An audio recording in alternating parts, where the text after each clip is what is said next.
The North American Society for Oceanic History was created by maritime scholars who met in 1971 at the University of Maine. They recognized that in North America there was no forum for maritime history or a society devoted to the study and promotion of maritime history. The aim of the original group of organizers was to create a diverse organization based initially on Canadian and American membership, which would gain the interest of others. Now there are members worldwide, and it is this diversity of membership that continues to make NASO a truly unique organization. 2020 marked the first year in recent memory that NASO was unable to meet, and therefore we bring historians, archaeologists, and students who are scheduled to present. Just the same as it is to protect Gettysburg, just as it is to protect any of the other battlefields. We owe it as a part of history. It should be a sanctuary so that we have something to teach the current generation of the sacrifices that were made.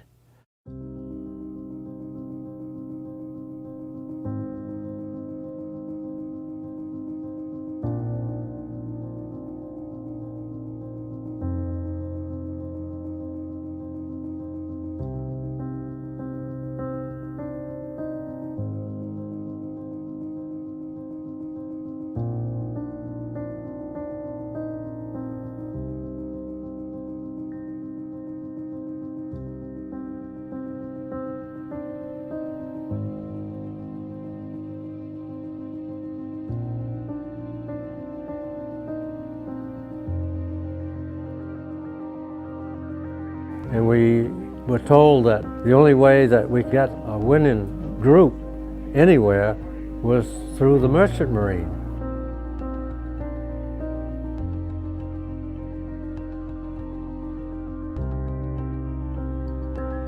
They have some of the worst storms at seas off Cape Hatteras, and that's worse. We've lost many ships. The German torpedo boats were laying off the coast there, and there was no protection. And the silhouette, they were like shooting pigeons in a shooting gallery.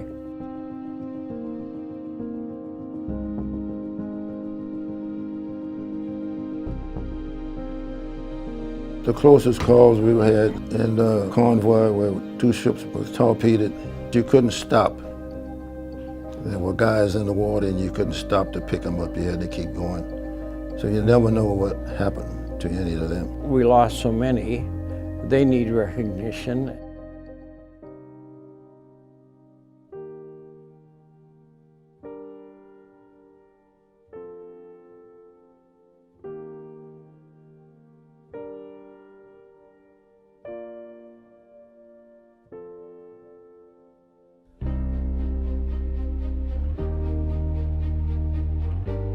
The sanctuary would be a giant underwater memorial. That would be fitting for the men that died and are still down there. I mean, they should be honored. Their grave is in the water. It's like any other battlefield that we had during the Civil War. It should be protected. Preserving these battlefields, I think, gives us the means of educating and teaching what happened in order to preserve our country and its values.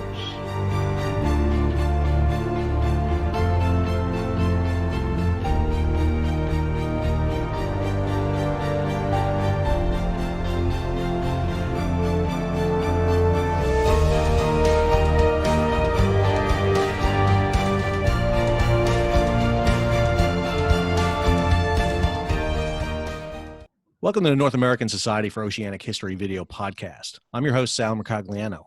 The goal of the NASO podcast is to bring you some of the best historians, professionals, and up-and-comers in the field of maritime history. Today, we're heading to Virginia, being joined by Tane Casserly.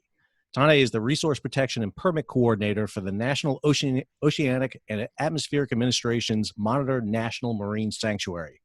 Tane will be discussing the history of the Monitor Sanctuary, its proposed expansion, and the maritime landscape of World War II's Battle of the Atlantic off the North Carolina coast. Welcome, Tane. Oh, thanks, Sal. We're happy to be here. It's great to see you again. I was always looking forward to your presentations at any conference. I'm a huge kind of NOAA groupie. So I like to think a lot of people go to national parks. I go to NOAA marine sanctuaries. And so I thought we'd start off with just a little bit of a background. A lot of people may not know about the Marine Sanctuary Program, what exactly it entails. So I thought maybe you can give a brief little intro to what exactly that is. Yeah, well, exactly. So we're essentially the nation's underwater national parks.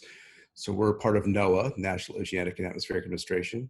We manage 14 sanctuaries across the country, the 2 national marine monuments as well. And, you know, we protect the nation's natural and historical resources, essentially. You know, there's things that rise to the cream of the crop, whether it be coral reefs, humpback whales, or in the case that we're talking about today, historic resources like shipwrecks.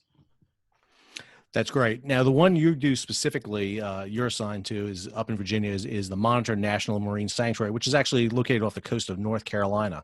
So I was wondering, you could talk a little bit about the background on the Monitor Sanctuary, why that one was initiated, and what are the kind of the plans going forward for the National Sanctuary? Yeah, well, thank you. Well, as we all know from our history classes, so the USS Monitor, the Civil War ironclad, made famous by the Battle of Hampton Roads of March 8th and 9th of 1862. It fought the CSS Virginia. That battle came to a stalemate, but that was the first time 2 ironclad warships fought together. So it actually it proved the end of wooden warships at the time and ushered in the whole new era of naval warfare with gun turrets and armored vessels that we are part of all our navies today. So we like to think of the Monitor as a great-great-grandfather of all the U.S. Navy's modern warships. So the Monitor was built to really operate in calm waters, you know, the Hampton Roads area, which is sort of an inland area of these, the entrance to the Atlantic Ocean coming into this river system in Chesapeake Bay. And it was really designed for that purpose alone. So she was essentially a barge. You know, they called her a cheese box on a raft, sort of that round wooden cheese box on a flat top, but proving very difficult to hit because the working spaces were primarily under the waterline. So later, after the Battle of Hampton Roads, she was ordered south to Beaufort, North Carolina. And while under tow by the USS Rhode Island, unfortunately, she ran into increasing weather, large seas. The ship was overcome with water, flooded, and unfortunately sank on the night of December 31st of 1862 off the coast of Cape Hatteras, North Carolina, at about 230 feet of water, thereabouts. But so what was interesting with Monitor, so she's lost to time. No one can find her until the early 70s, when in 1973, a group made up from the North Carolina, the Department of Archives and History, a group from Duke University and MIT came together to test some new sort of seismic gear. And what they wanted to do, prove that it worked, was to find a very particular vessel, a very particular shape, and they decided on the Monitor. So in 73, on the last day of the expedition, as it always happens, the very last day, they find what they believed could be the Monitor. What threw them off a little bit was that the ship was upside down and they didn't expect that. So it took inspecting the video, the photographs that they took, and it took about a year later till they had this eye-opening moment. So, oh my God, it's actually upside down. The turret's underneath it, which we thought would be on top. And when that kind of clicked, they realized they had indeed found the site. So it was identified in 74. But the challenge was, we look at these maps, is the Monitor was outside of state waters and really outside of U.S. waters in the early 70s. So what do? You can't protect it like you could these other ships that were inside the state waters, inside 3 miles, because she was essentially in the high seas. So just a few years before that, the National Marine Sanctuaries Act was passed, and it was really created to protect sort of the natural environment, but there was a clause in there to protect historical or archaeological items. So being that there was no other mechanism to really protect the shipwreck in the high seas, it became the very first National Marine Sanctuary off coast of Cape Hatteras in 1975. So we're very proud of that. So again, the Sanctuaries Act wasn't initially created to protect shipwrecks, but we set the precedent by being the very first one. And now we've got several sites across the system that really focus exclusively on historic resources and shipwrecks across the country.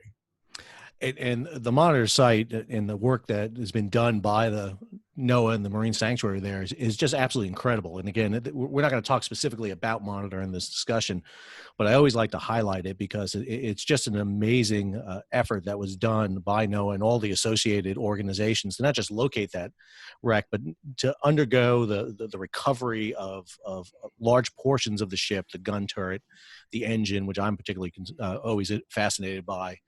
And then to put them on display up at the Mariners Museum up in Newport News, Virginia. Just an absolutely just awe-inspiring story of how you brought together the Navy and NOAA and a whole series of agencies and organizations to preserve that. And if anyone has not been up to the Mariners Museum, highly recommend it to go over there, look at the conservation area that's being done, the mock-up of the Monitor that was built by Newport News out there, and then how you can actually see it. And just an amazing event that took place with this. And it goes to your training too, Tani, because you're a nautical archaeologist by training. But even cooler discoveries have been made by underwater archaeologists. Wait a second, Stan, are there really underwater archaeologists? There are? Where were those people on career day? Oh, they were probably underwater. Yeah, that's right. That's right. I actually started off at the University of Hawaii working with Dr. Bill Still and Dr. Hans van Tilburg, and they pointed me directly to East Carolina University to finish my training, which I was very happy to do, and was very lucky to be hired by the Monitor Sanctuary about 2 years later. And that brings us to what we want to really focus in on today, which is the proposed expansion for the sanctuary, and in particularly the role that North Carolina played in the two world wars. I was looking forward to this past year having an opportunity to go up and speak to the American Merchant Marines veterans up in Baltimore, and then on Memorial Day to have been on the North Carolina to talk about merchant mariners in World War II. Didn't get a chance to do that because of COVID. But this is the next best thing, is having you here and being able to talk about your work on this. So I was wondering if you could talk a little bit about, what's the next step here? What's the expansion that we're talking about here for the sanctuary? Yeah, well, just like we've shown with the Monitor and our 45 years of history of protecting and managing and sharing that site with the American public, we created very strong ties with the United States Navy, with local universities and other research groups and nonprofits. So when we finished a lot of the major recoveries of the Monitor, like the gun turret you can see here, being recovered in 2002 and then undergoing conservation, we asked ourselves, what's next? What more can we do to help protect our nation's heritage? And we looked around the Monitor site and realized this wealth of other historical resources around us. So that's World War I and World War II. We dove in a lot of these sites as training sites, and they were gorgeous and huge pieces of machinery and just awe-inspiring. But with the Monitor now taking a bit of a back seat, we're able to really focus on things and realized, my God, what an opportunity we have here to tell this story, just like we did with Monitor. Let's tell the story of how World War I came to our shores and how those lessons learned by the Germans nearly 20 years before World War II, by coming over here and starting to sink our merchant vessels and employing that new technology of the undersea boat, the E-boat, how devastating it could be. So it was just this eye-opening experience of realizing we've got a very special opportunity here where these waters have captured the citrate almost in a way that no other place in the United States has. So we're really excited by this. So we began by studying the World War II U-boats that were there. There's 4 of them. One of them we actually helped discover in 2016, the U-576. A lot of these are popular wreck sites too. So they are known by the diving public and a lot of the fishermen, of course. The fishermen always know where the wrecks are. But then, then backtrack a little bit, looking at World War I, and you see the technologies and you see the history there, and realizing what the strategic place that North Carolina played in both of these wars. So we're really proud to be able to tell this story, and we're putting forward a proposal to the public to potentially expand the Monitor Sanctuary from its 1 mile diameter. It is now, it's a circular diameter sanctuary. It's the smallest in the system, to expand itself to include these other resources. So people can enjoy the wrecks, fish them, dive them. All we're asking is that you don't damage shipwrecks and you don't take artifacts. Otherwise, enjoy the natural beauty that's offshore. And that's some of the kickback I know that at times happens with expansions of marine sanctuaries. There's always that concern, hey, I'm a local fisherman, and now the federal government's coming in. I'm not going to be able to fish in the same areas or use the same sites. But the Marine Sanctuary Program is not doing that at all, is it? It's just trying to really protect those wrecks. Yeah, absolutely. And it's each sanctuary is different. So each sanctuary has different prohibitions. Some of them focus on coral reefs, as I mentioned before, humpback whales. We exclusively focus on shipwrecks, and all our prohibitions are focused on the shipwrecks themselves. So while some sanctuaries like the Florida Keys might have protected areas where you can't fish because they want the species to sort of get healthy again and grow the population, we're solely focusing on the shipwrecks themselves. So we encourage fishing offshore. This is a huge part of the local economy of North Carolina. We want people to keep doing that. We have no prohibitions against that. And again, you want to scuba diving things? Of course. Do you need a permit? Absolutely not. You do not need a permit at all. We just want, again, we ask people to respect the shipwrecks, don't damage them, don't take things, and leave it for that next generation. So that same sense of awe that you saw seeing that site for the first time, we want you to share that with your kids and their kids after them, because this is a special part of all our history as U.S. citizens. And that was a common feature of a lot of early sports diving, was to remove elements from wrecks. And it wasn't unusual in the 70s, 80s, and even up until not too recently to find elements from wrecks being sold at pawn shops or on people's shelves somewhere. And one of the big issues I know right now is to preserve wrecks. One of the things we're seeing around the world is in some cases wrecks which are memorials disappearing. I think specifically of some vessels off the Indonesian coast from World War II that have just been salvaged, actually, and just for scrap metal just disappeared. What are the state of the wrecks off the coast of North Carolina? What's that expansion look like? What kind of vessels can a recreational diver see off the coast? Well, the shipwrecks are in great shape off the coast of North Carolina.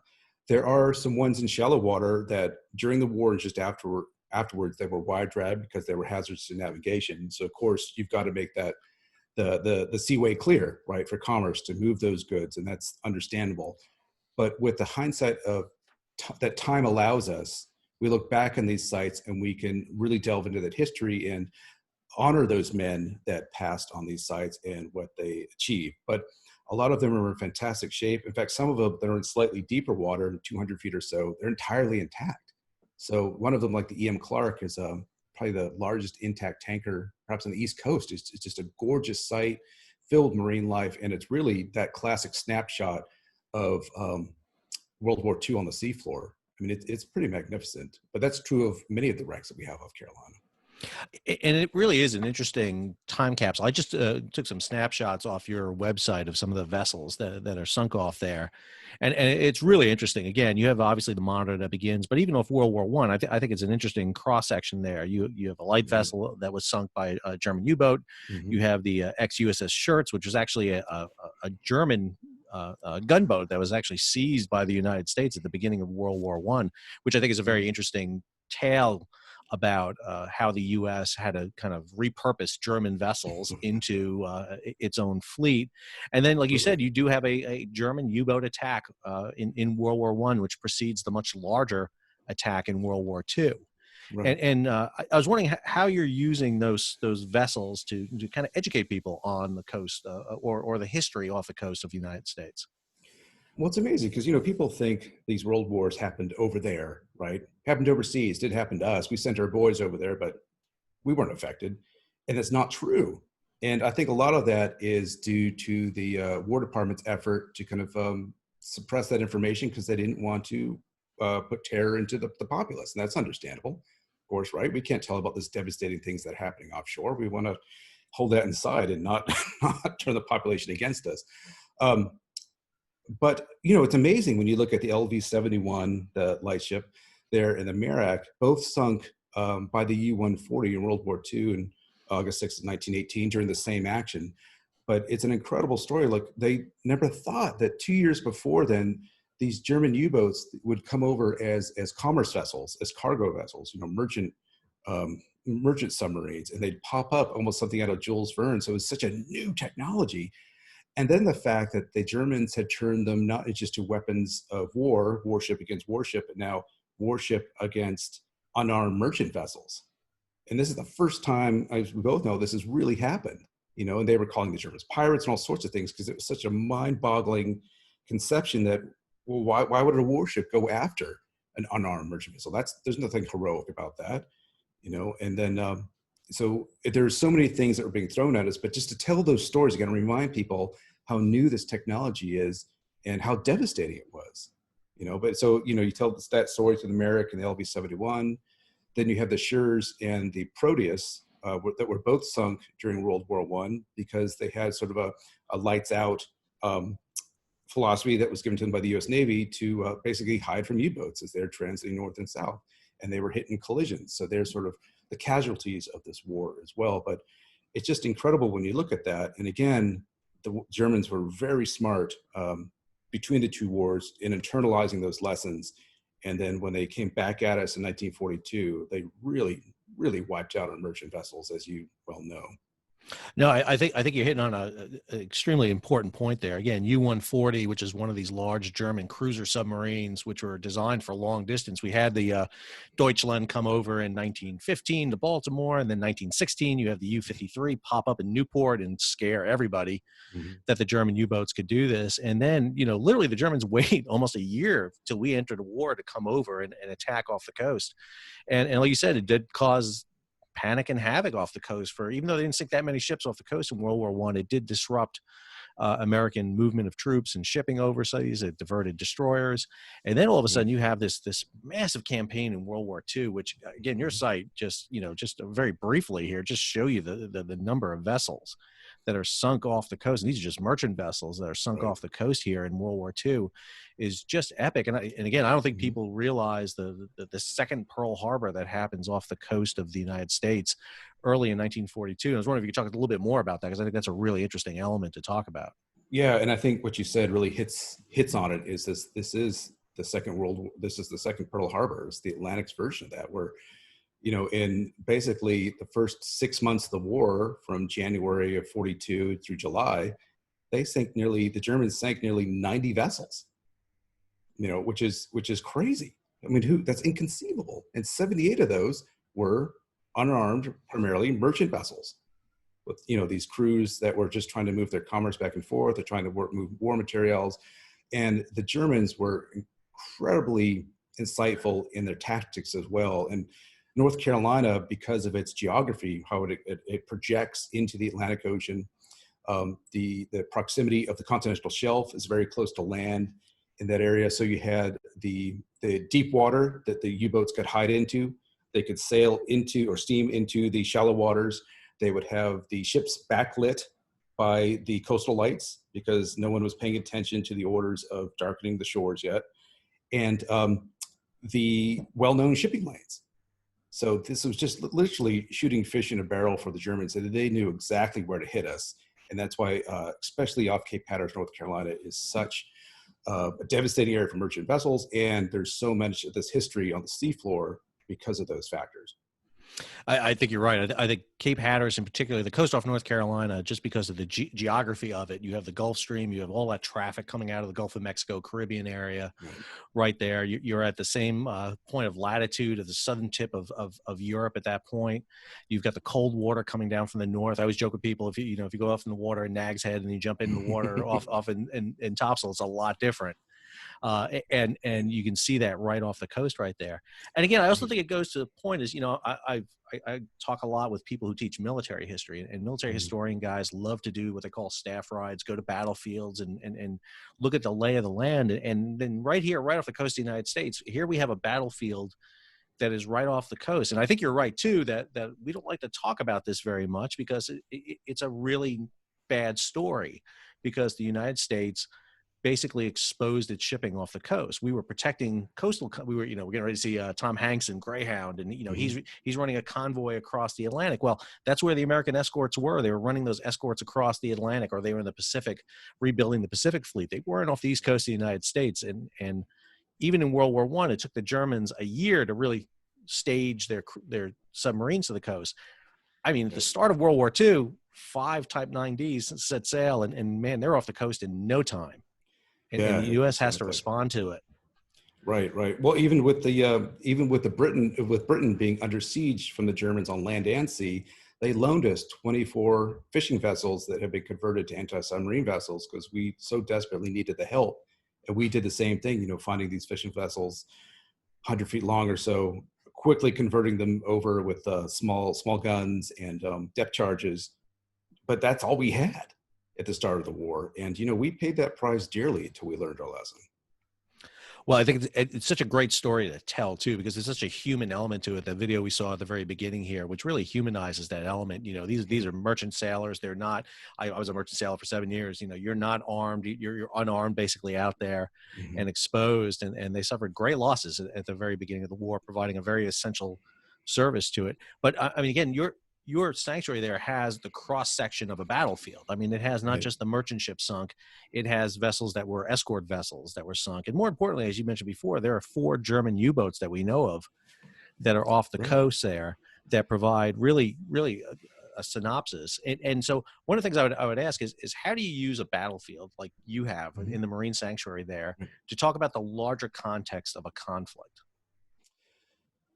Well, you know, because I always like to back it up. So, you know, because people would come and we talk about a particular vessel or a site, or you talk about the U-85 that we can see here and what it did, or the U-701, which is, you know, did an incredible amount of devastation to the East Coast during its last cruise. But I like to back it up and say, why were they here in the first place? What was it that caused these U-boats to patrol our shores when the war was really somewhere else? And then you look about how in desperate need the Britain was, how the war was going to Africa and Europe, and how it was the U.S. coming in with our raw supplies and our materials and our industry and sending it over there. So the Germans knew they had to stop it. So when you start putting all those pieces together and backtracking it, you see what an essential role these ships played. So instead of just paying attention to the one particular vessel and the instance that it sank, then back that up, and you look at the economic, political, and military reasons why everything is here. And that's why I think the story is so much richer. And when we look at these German U-boats in front of us,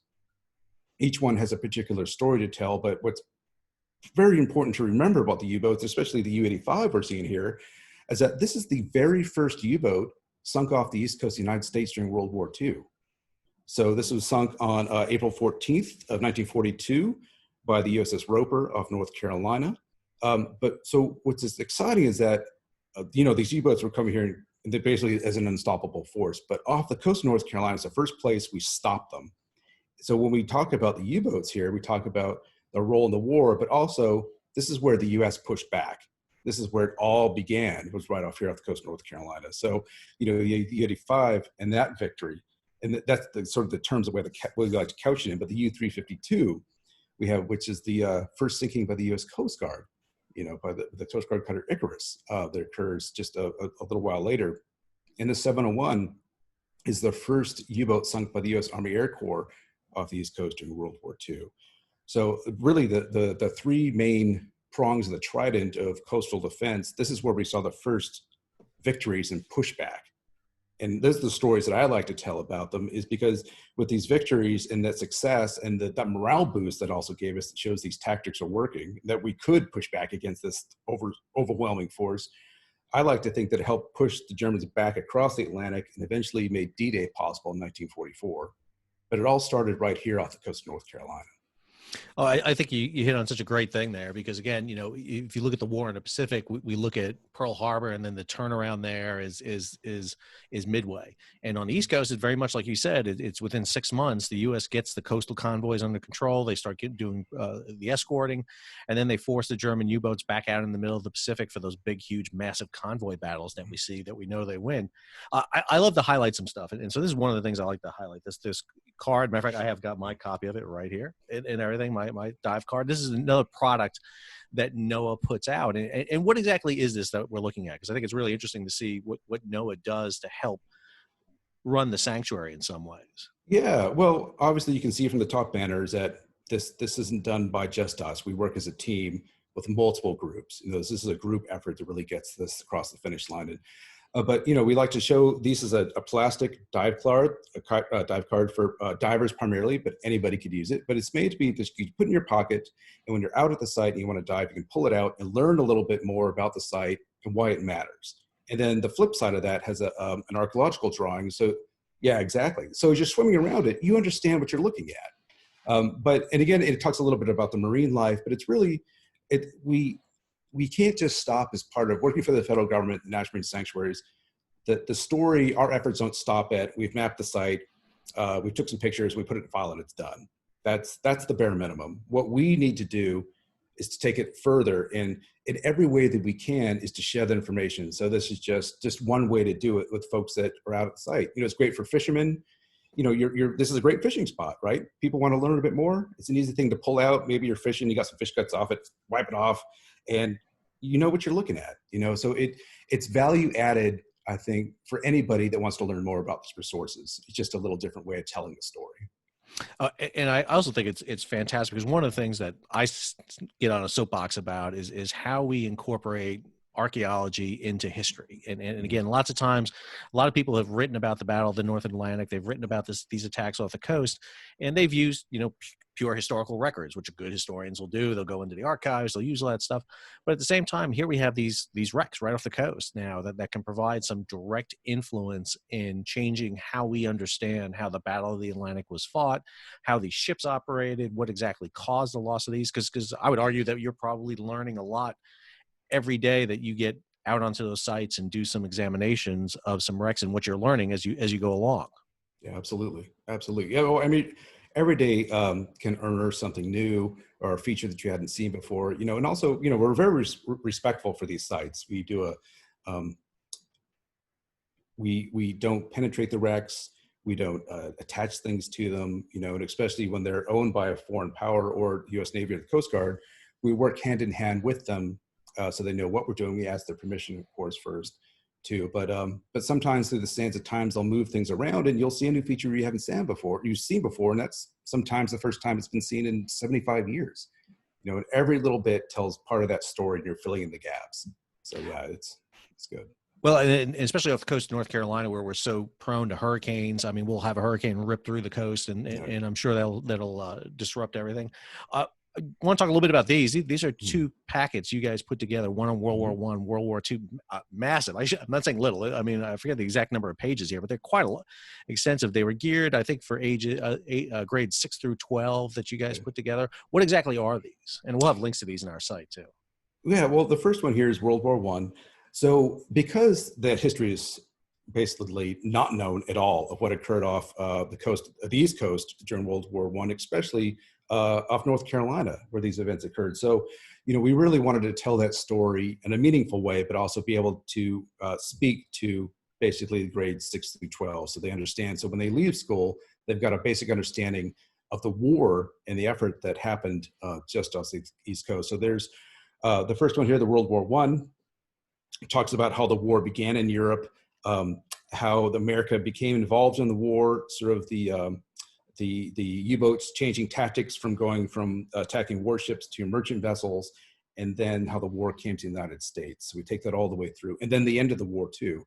And there's lessons plans in here and activities and all sorts of fun things. So the kids are playing games, doing the lessons plans, but also learning a little bit too. And what's exciting, especially about the World War I one, is that we talk about what happened to these captured U-boats after the war. So they were studied, of course, by engineers in the Navy. They went on victory fundraising events, war bond events. So they open houses, and there's sort of like a Death Star that's been opened up for Star Wars fans. And they walk through and like, oh my God, look at this weapon. But then they were used as target practice off the coast of North Carolina and the Virginia Capes. And a lot of these, they're experimenting with new technologies, like using the airplane, the newly invented airplane, to drop bombs on capital ships. And with General Billy Mitchell showing, could these small, basically mosquito of a weapon sink the most devastating weapon of the time, these capital battleships and these other vessels? And he proved he could, and that happened off North Carolina. So one of the areas that we're proposing to include in the expansion includes 2 battleships that were from this event. But again, that extends from the captured U-boats being sunk, and then the battleships was the last part of that. But it's pretty exciting. And then the Battle of the Atlantic, again, doing the same thing, really telling the story of how the war came home and the role that the U.S. Merchant Marine played in it, that essential role. And again, activities and fun things for kids. But I think they'll come out of this obviously having fun with the games and lessons plans, but then knowing something they had no idea about and something to take some pride in. I think on both those, you hit such a great element there. This experiential learning, which is such a big aspect, to get hands on, to be able to see elements, it is so big. And I also think it also relates to modern day issues where we're so dependent upon the sea still for our means of communications. I mean, the most recent events with COVID, we saw disruptions in the global supply network and how easy it is for really our well-being to be disrupted by events, whether hurricane or man-made or natural disaster. We see that happening. And in both cases, World War I, World War II, that war is brought right to our coast. Tony, I want to bring us over to another site that you recommended, and this is the Living Shipwreck 3D site, which you sent to me in an email beforehand. I'm not going to lie, I spent about a day just rummaging around this site, taking a look at it. So I was wondering if you could talk a little bit about this for our viewers. Yeah, well, as I said, we have to. It's our mission to take the story beyond the historical and archaeological.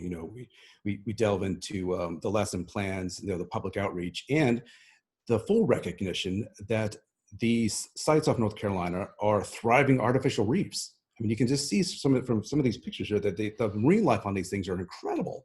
And oftentimes there's more marine life on these World War II shipwrecks than there are on the natural sort of rocky outcrops and reefs too. So they're just phenomenal. So in recognizing that, we worked with a sister office of the National Marine Sanctuaries under NOAA called the National Centers for Coastal Ocean Science, or NCOS, and this is a lab out of Beaufort, North Carolina, fisheries lab, working with Dr.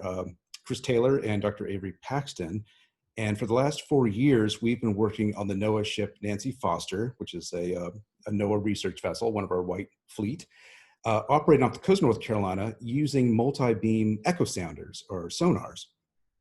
And it's the beautiful partnership because Doctors Taylor and Avery Paxton are both ecologists, marine biologists by trade. They focus on the living side of the shipwrecks, while we focus on the historical part. So when we collect data, they help us collect this beautiful multi-beam data that we use for archaeological purposes. So you can look at the shipwreck in 3D, what it looks like in the bottom, pick it up, turn it around. It's just this beautiful view, this snapshot in time, like we can see here, just a gorgeous understanding really of what that ship looks like historically and archaeologically. But what they bring to the table, what NCOS brings to the table, is the ecological element. So they're imaging not just the shipwreck and the seafloor around it, but again, the marine life that surrounds that shipwreck and the clouds of sort of the schools of marine life that are there. So it's just phenomenal. And you might be able to click on one of the layers here and it pulls up the different, the layer list. There you go. And if you click on the fish schools and the individual fish, Yeah, I was looking at one on, I think it was like U85, and it was amazing the amount of fish that was around it. Yeah. But so what it does, this is the first time that the historical and the ecological research have come together to show the historical resource as a living resource. And that's the key here. And that's what, this is happening, of course, everywhere, but this is the first time this has been visualized. And again, the fishermen know the wrecks are great fishing spots, right? That they've known that for decades. But to actually visualize it and show how prolific the marine life is on these sites is really important, because it's not just for researchers, like ourselves or our fellows in universities or colleges and high schools across the country, but also for the blue economy in North Carolina, to show how vibrant these sites are and how much they're such an essential part of the fishing industry that is off North Carolina, because it's just how much they can collect. And I believe this is one of the battleships that we're looking here. I think it's Virginia. The USS Virginia. But again, as archaeologists, historians, we look at that like, my God, what a beautiful image to understand what that ship looks like in about 310 feet of water. But then for the ecological side of the house, look at all the marine life on it. So On the flip sorry. side of that, I'm interested in something else too. I know one of the things that's a concern with some of these wrecks, particularly some of the tankers off the coast, is the marine oil that's on board them, and what does NOAA do about those? Is there a monitoring program for pollution release from those vessels? Or I know there was a big program that was done I think just about a year or two ago, out in the Pacific on a ship that was sunk out in one of the atolls out there, the Prince Eugen, where oil had to be removed from that vessel so it didn't endanger the marine environment. What about off the coast of North Carolina? Yeah, well, there's actually a dedicated NOAA office that studies those wrecks. So it's not just in marine sanctuaries, but all along the eastern seaboard. In fact, every coastline of the United States. So they work hand in hand with the U.S. Coast Guard, and they act as their scientific advisors. So a lot of these wrecks off Carolina, obviously, they were carrying fuel. They were running on oil and diesel and all sorts of things. Some of them were tankers. But what happened to the vast majority of them was when they were hit by these torpedoes, they burned ferociously. So a lot of that fuel was actually burned off or dissipated, or they cracked in half and it sort of dissipated after that event. So we haven't really found a lot of the sites yet that we feel are in danger of doing that. There are one or two that the Coast Guard has looked at and helped plug a little bit of a hole. But by and large, so far, we don't think these wrecks in the bottom in our particular area are holding that much, or if any, fuel or bunker oil.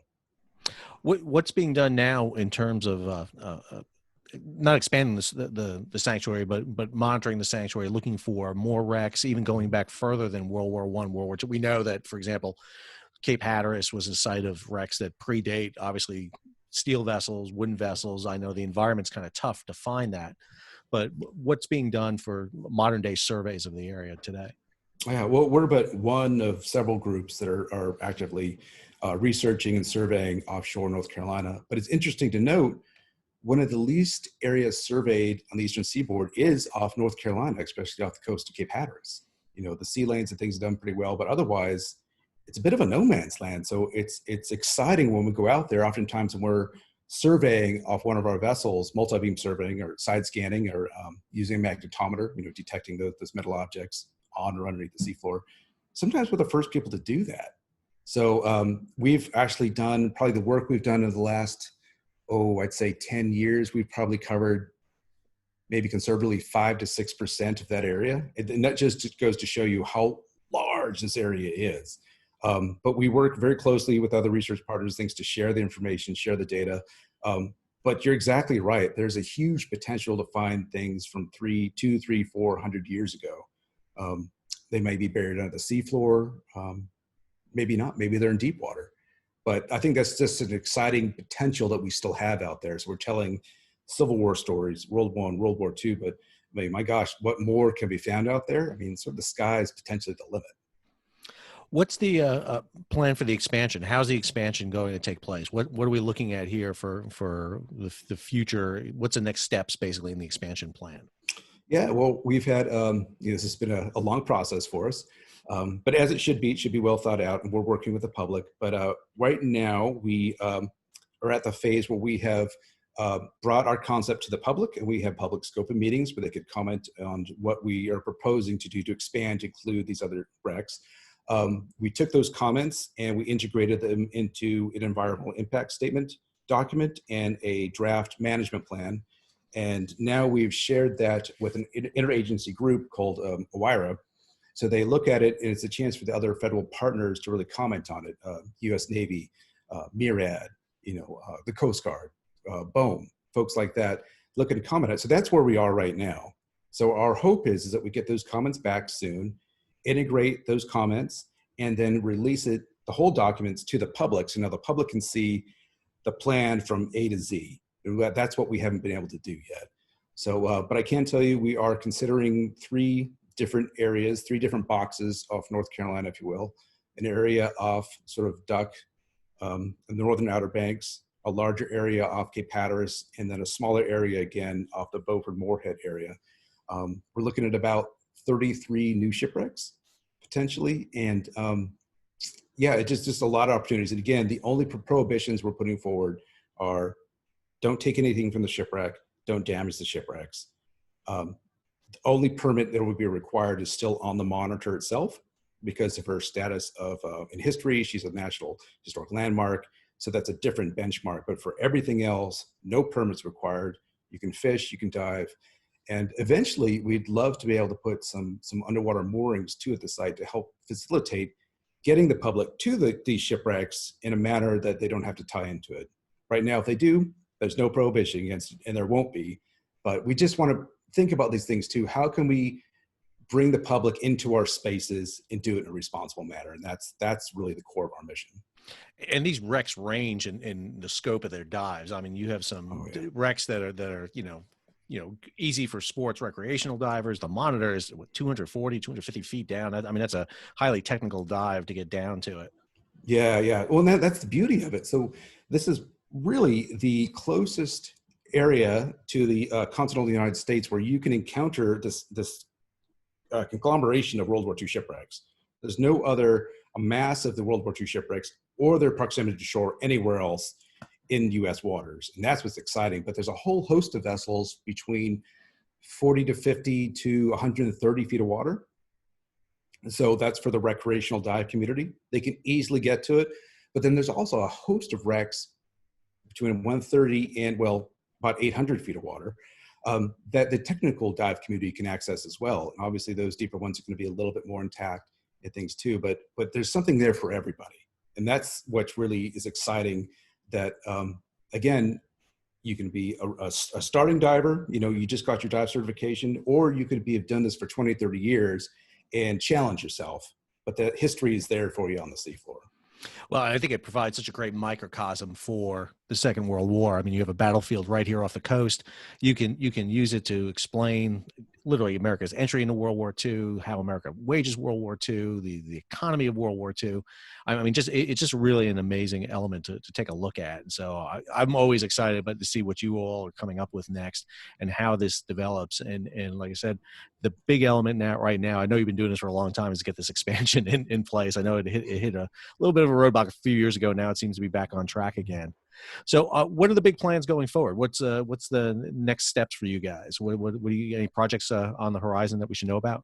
Yeah, well, this is what I'm extremely excited about. So we're partnering with the NCOS group out of Beaufort that you saw before, the Living Shipwrecks website, the National Centers for Coastal Ocean Science out of Beaufort, and a group called GFOE, so the Global Foundation for Ocean Exploration. So this group, GFOE, they run the telepresence, basically the infrastructure that has been on our ship, the Okeanos Explorer, which is very famous for going out and putting ROVs in the water and then broadcasting the signal to experts and the public on shore. So this group, GFOE, is bar none probably the best in the world at what they do. So we're have a large grant through the Office of National Marine Sanctuaries to work with them. And we're going to look at about 8 to 12 shipwrecks off the coast of North Carolina, all the ones we've been talking about now, including the Monitor, with a very special ROV with a high definition camera.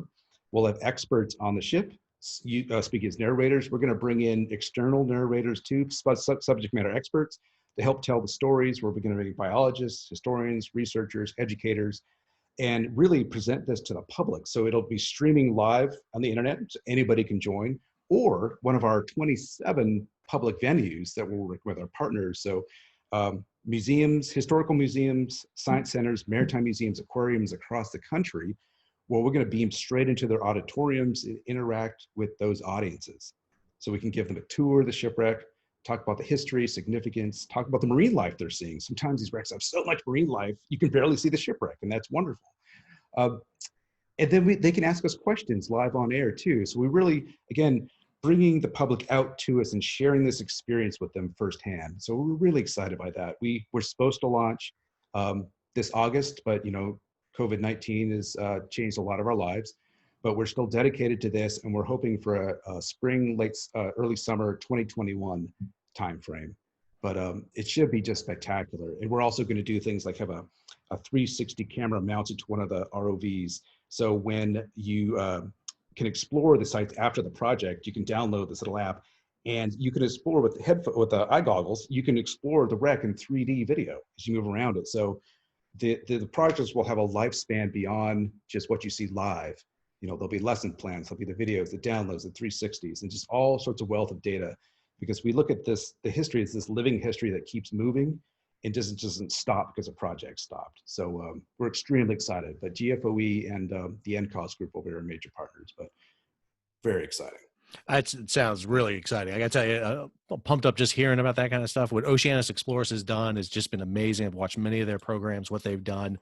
And, we're at a period right now where a lot of this exploration is getting out into the mainstream public too. They're seeing this, the work of groups beyond that, the Petrel out in the Pacific doing what they were doing, and what you all have been doing consistently. I mean, time and time again has been really impressive. But I think, as you said, having a battlefield like that isolated right here all together off the coast and being able to produce that into something that's usable, it's educational, and can really be touched by a lot of people, I think is great. Yeah. Tony, that's great. Is there anything else you wanted to add to it? No, it's just, we're always so happy that, we want to tell these stories. We want to share this incredibly significant World War II battlefield, this World War I battlefield, and the histories that are involved. But, the sacrifices that these men gave, our military forces, our allies, and, primarily the U.S. Merchant Marine who went out unarmed and time again that had their ships sunk out from under them, but they went back to sea again because they knew they had a duty to do. And it's an incredible story that not a lot of people know of. And it's such a core part of what we do and who we are with this expansion. So talking to you and telling this story is such a privilege. So thank you. Well, no, I want to thank our guest, Tani Cashley, for joining us today on the NASO video podcast. We'll have links to all Tani's work, everything we mentioned here in the show notes. I strongly encourage you to take some time, go take a look at them. The amount of material and resources that are out there are just fantastic. They don't do justice to even what we just talked about today until you get a chance really to play with them. If you liked our video and our podcast, be sure to click like on YouTube or give it 5 stars on your podcast provider. Please subscribe to our channel to receive updates as we continue to interview maritime historians. You can follow NASO on Facebook or on Twitter at NASO_history. The best way to follow NASO is to become a member, as you receive our newsletter, our quarterly journal, The Northern Mariner, which we publish jointly with the Canadian Nautical Research Society. You can go to www.naso.org and click on membership to join. I want to thank Tane again, and until our next talk, keep sailing. Cool. Thank you so much.